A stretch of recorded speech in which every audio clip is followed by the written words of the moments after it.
എന്റെ കൃഷ്ണ, എന്തൊരാർത്തി പിടിച്ച തീറ്റയാടാ അത്. നീ അവിടെ പട്ടിണി എടുക്കായിരുന്നോ? അവിടെ മിക്കപ്പോഴും ഹോട്ടലിൽ നിന്നല്ല ഭക്ഷണം. പിന്നെ റൂമിലെ ഭക്ഷണത്തിലാണെങ്കിൽ ഒരു രുചി ഉണ്ടാവില്ല. ആരാടാ ഉണ്ടാക്കണത്? ഞാൻ. ആ വന്നാ.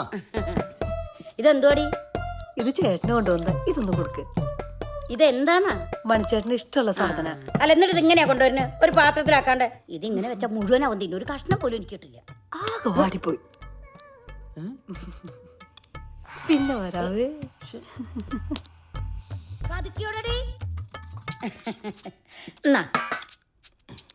എന്താ ഇത്? അത് തിന്നോക്കട. എന്താന്ന് കണ്ണൂടെ? അമ്മേ, കനകം മൂലം കാമനി മൂലം കലഹം പലവിധ മൂലകിൽ ഇത് അവളെ കുറിച്ചാ? അമ്മ തിരുമ്പോ ഓരും കൊണ്ട് വെച്ച് മണിയെ ഞാൻ ആ ദേവനെ കണ്ടിട്ട് വരാം. ഇന്ന് സ്കൂളിലോ എന്തോളെ കാണാത്ത? ഈ പടിമന്ന് വീട് എന്റെ കാലോടി, അത് ഉറപ്പാ. മാമൻ വന്നിട്ടുണ്ടാ? അയ്യോ, മാമൻ വന്നിട്ടുണ്ടെന്നാ പറഞ്ഞത്, അല്ലാതെ ചൈത്താൻ വന്നിട്ടുണ്ടെന്നല്ല. ചൈത്താനാണെങ്കിൽ പിന്നെയും സഹിക്കാം. അയ്യോ, ഇത് പെറ്റ തള്ള പോലും സഹിക്കില്ല. ഞാൻ പോവാ. അയ്യോ, എന്തൊരു സ്നേഹം. അല്ല, അവൻ പറഞ്ഞതിലും കാര്യമുണ്ട്. അതുകൊണ്ടല്ലേ ഞാൻ തന്നെ പോണത്.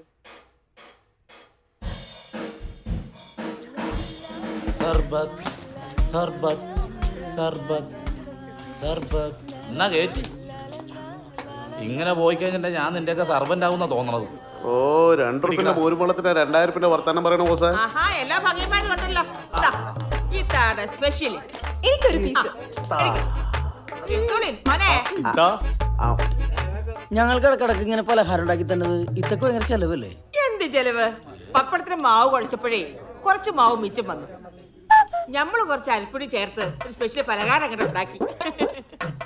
10 കാലുകൊണ്ട് ചവിട്ടി കുഴച്ച് മാവുണ്ടാക്കുന്ന പപ്പടം ഉണ്ടല്ലോ, എങ്ങനെയുണ്ട്?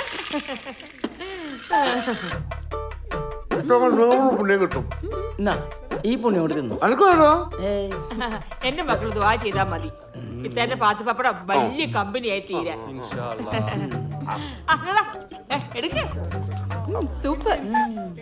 ആഹാ, ഇന്ന് പലഹാരം കൊണ്ടുവന്നേക്കണോണ്ട് ഉച്ചക്ക് ഊണ് വേണ്ടായിരിക്കും അല്ലേ? ഹലോ, ഇല്ലില്ല, ഇറങ്ങി ഇറങ്ങി ഇറങ്ങി ഇറങ്ങി. ഒരു 10 മിനിറ്റ് ഓട്ടോ അല്ലേ ഉള്ളൂ. നിങ്ങൾ ടെൻഷൻ അടിക്കണ്ട. നിങ്ങൾ ഫോൺ കട്ടിയാലേ എനിക്ക് വണ്ടി കയറാൻ പറ്റുള്ളൂ. അവരെല്ലാം കയറി. ഓക്കെ. എടാ, അവിടെ നിന്ന് വിളി തുടങ്ങിയെന്ന്. ആകെ ഒരു 10 മിനിറ്റ് ഓട്ടം ഉണ്ട്. ഞാനൊരു 10 മിനിറ്റ് കൊണ്ട് എത്തിക്കാം. എന്താന്ന്? എത്തിക്കാന്ന്.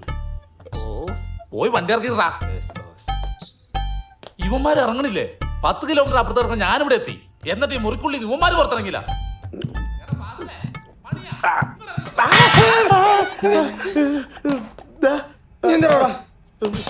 ഞാൻ പ്രാർത്ഥിക്കാൻ വന്ന ഇവിടെ.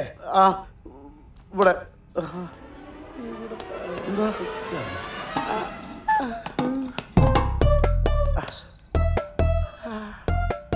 ഈ ബ്രാൻഡി കളവ് വ്യത്യാസം ഉണ്ടല്ലോടാ. ബ്രാൻഡിയോ? അത് ചുക്കുകളല്ലത്. ചുക്കോളോ? നിനക്ക് കുടിച്ചു നോക്കാൻ പറയാൻ പറ്റടാ. ബ്രാൻഡിയാണോ ചുക്കോളാണോ? ചുക്കുകളാണല്ലോ.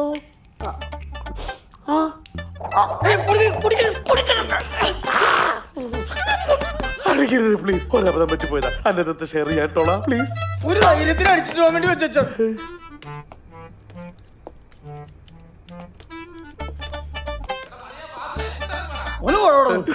എല്ലാരോടും പറഞ്ഞാറ്റിക്കരുത്, പറ്റിപ്പോയി. ഇല്ല ഇല്ല, ടെൻഷൻ വേണ്ട. എത്തി എത്തിക്കഴിഞ്ഞു. പ്ലീസ്. ഇയാളെ ഞാനിത് ചെറുതായി തരിപ്പുണ്ട് കേട്ടോ. എനിക്ക് തരിക്കണ്ട്. നിനക്ക് തരാൻ തരിക്കണ്ടെന്ന് പറയാം. എന്റെ കള്ളോടുത്ത് പേടിച്ചെന്ന് പറഞ്ഞില്ലടോ. അത് പറയാനുള്ള മനസ്സിലായി കാണിച്ചു.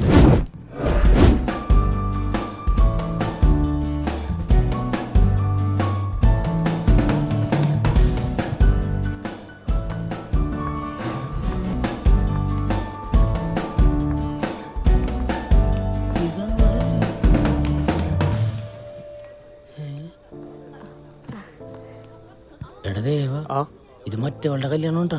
ആരുടെ? നീ എന്നാ മാളിൽ വെച്ചിടിച്ചിട്ട പെണ്ണില്ലേ, അവളുടെ കല്യാണ. ഫ്രണ്ടിൽ തന്നെ ഇരിപ്പുണ്ട്. നീ അതിന്റെ മാല തിരിച്ചു കൊടുത്തായിരുന്നു. നീ ഇല്ലാതെ ഞാനെങ്ങനെ കൊടുക്കുക? കിട്ടിയപ്പോ ഞാനില്ലായിരുന്നല്ലോ. ആ കുട്ടി ഹാപ്പിയാണോ?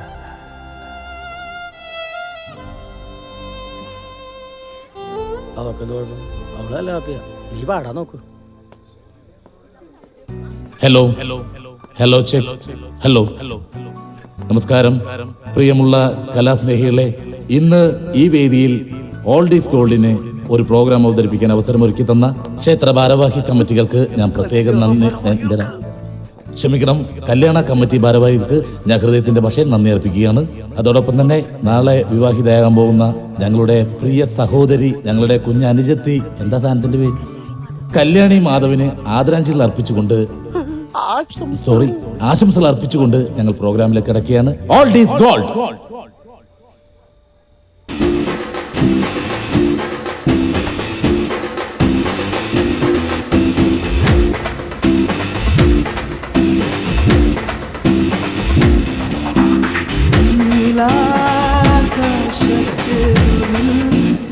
നിന്നെ കാണാൻ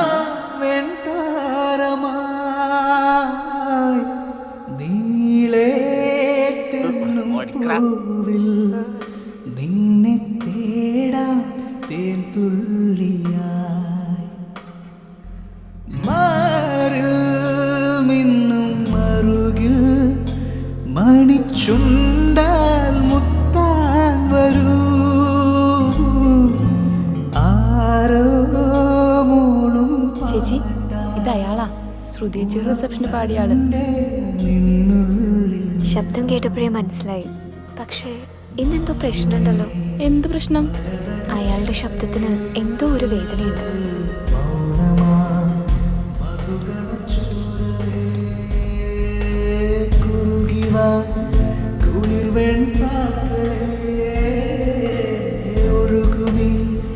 കളിമൺ തോണിയല്ലോ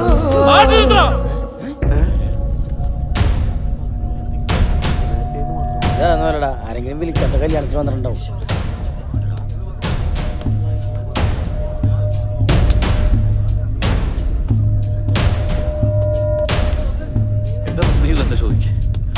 എന്താണോ അമ്മേ, ഞാനും ഉണ്ട്. ഈ കല്യാണം നടക്കില്ലെന്ന്? അയ്യോ വേണ്ട പോനെ, വേണ്ട. പ്രോഗ്രാം കൊളായെന്നാ തോന്നണേ. നല്ല അടി നടക്കുന്നുണ്ട് അവിടെ.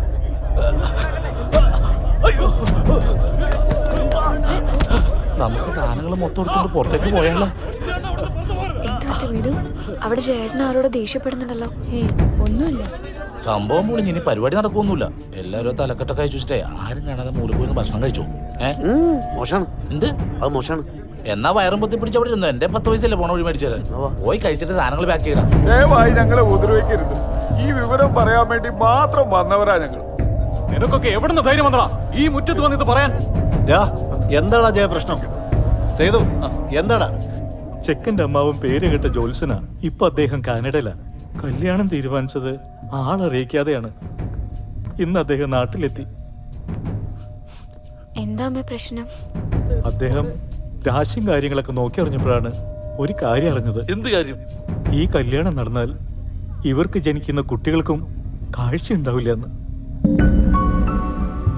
ഈ കുട്ടിക്ക് വലിയ ദോഷമുണ്ടെന്ന്, വിവാഹ ജീവിതം പാടില്ലെന്നും. എടോ, ഞങ്ങൾ ഇനി എന്താ ചെയ്യാ? വിവരം അറിഞ്ഞപ്പോഴേ ചെറുക്കൻ ബാംഗ്ലൂർക്ക് പോയി.